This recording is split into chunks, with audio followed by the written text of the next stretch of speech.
जय Mithila. Mithila mathematics YouTube channel में आप सभी का स्वागत है। देखिए हमारे पास आज जो क्वेश्चन है यह क्लास 10th की है, बहुत ही इंपॉर्टेंट क्वेश्चन है। देखिए क्वेश्चन क्या कहता है पहले वो हम पढ़ लेंगे, समझ लेंगे, इसके बाद सॉल्व करेंगे तो सॉल्व करने में आसानी होगी और समझने में भी आसानी होगी कि क्वेश्चन क्या कहता है और हमें सॉल्व क्या करना है। देखिए क्वेश्चन क्या कह रहा है कि एक वृत्त के चतुर्थांश का क्षेत्रफल ज्ञात कीजिए जिसकी परिधि 22 सेंटीमीटर है।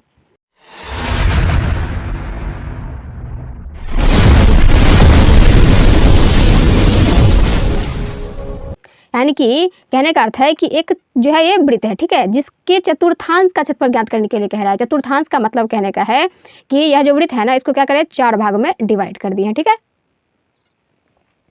डिवाइड हो गया। अब क्या करें, इसके चतुर्थांश यानी कि ये 4 भाग में से ना एक भाग का क्षेत्रफल ज्ञात करने के लिए कह रहे हैं, ठीक है। यानी कि इस भाग का जो है ना एक भाग, कोई एक भाग जिसका हमें क्षेत्रफल ज्ञात करना है। अब क्या कह रहा है कि जिसकी परिधि 22 सेंटीमीटर है। परिधि कहने का मतलब ये है कि देख लो यहाँ से ये क्या है कि ये जो है ना ये क्या है कि परिधि ही है ना, ये चारों बगल ये क्या परिधि है ना, ये कितना दिया हुआ है 22 सेंटीमीटर दिया हुआ है। ओके, ये क्या है कि 22 सेंटीमीटर ये परिधि है, ये कितना दिया हुआ है 22 सेंटीमीटर दिया हुआ है। आपको क्या करेगा यहाँ पे ना 22 दे देगा, 44 दे देगा, कुछ भी दे सकते हैं नंबर में, आप इसी तरह से सॉल्व करिएगा। ओके, इसको हम मान लेते हैं ओ, ये पॉइंट क्या है कि ओ है, इसको आप क्या करिए मिटा दीजिए या तो रहने दीजिए, कोई दिक्कत नहीं है। इसी पॉइंट का हम समझाने के लिए आप लोगों को लिख दिए थे, ठीक है।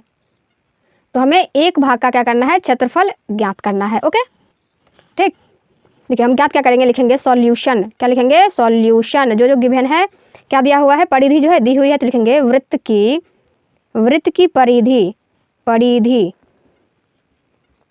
बराबर 22 सेंटीमीटर दिया हुआ है और हमें क्या कह रहा है, चतुर्थांश का क्षेत्रफल ज्ञात करने के लिए कह रहा है। देखिए तो आपको पता होगा फॉर्मूला, वृत्त की परिधि क्या होती है 2 पाई आर होती है बराबर 22 सेंटीमीटर। ठीक, यहाँ से क्या करते हैं, आर हमको क्या निकालना है, त्रिज्या निकालना, यानी कि यहाँ से यहाँ तक का जो मान कितना है वो ज्ञात करना है। त्रिज्या पहले ज्ञात कर लेते हैं, इसके बाद जो है वो चतुर्थांश का क्षेत्रफल ज्ञात कर लेंगे। तो त्रिज्या निकालने के लिए क्या करेंगे, पहले यहाँ से क्या करेंगे, आर बराबर 22/2 पाई। ठीक, अब देखिए क्या करेंगे, या आर बराबर 22/2 गुने पाई का मान क्या होता है 22/7 होती है। आप क्या करते हैं, इसको गुना कर लेते हैं। देखिए इसको क्या करेंगे, गुना करेंगे, लिखेंगे या बराबर 22/2 गुने 22 और ये क्या जाएगी 7 क्या जाएगी ऊपर चली जाएगी, चल जाएगी ना 7 ऊपर, तो चला गया। आप क्या करते हैं, काटिए, 22 जो है वो कैंसिल हो गई और इसीलिए आर बराबर क्या बच गया हमारे पास, यानी कि त्रिज्या आर बराबर क्या बच गई 7/2। ठीक, इसको हम ऐसे भी लिख सकते हैं 3.5 भी लिख सकते हैं। ये क्या हो गया, ये त्रिज्या निकल गई। अब हमको क्या निकालना है, चतुर्थांश का क्षेत्रफल। तो आप लोगों को पता है कि वृत्त का क्षेत्रफल क्या होती है, पाई आर स्क्वायर होती है ना। वृत्त का क्षेत्रफल क्या होती है, पाई आर स्क्वायर होती है। तो हमें एक भाग यानी कि चतुर्थांश का क्षेत्रफल ज्ञात करना है, यानी इसका निकालना है, तो 1/4 पाई आर स्क्वायर होगी। एक ही भाग का ना निकाल रहे हैं, तो 1/4 पाई आर स्क्वायर। इस पर क्या करते हैं, इसको हम आर का मान तो निकल गया, क्या करें इसको पुट कर देते हैं। ठीक, तो क्या लिखेंगे, अब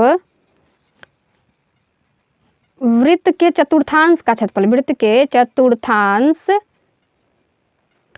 का क्षेत्रफल बराबर 1/4 पाई आर स्क्वायर। अब यहाँ से देखिए कि 1/4 गुने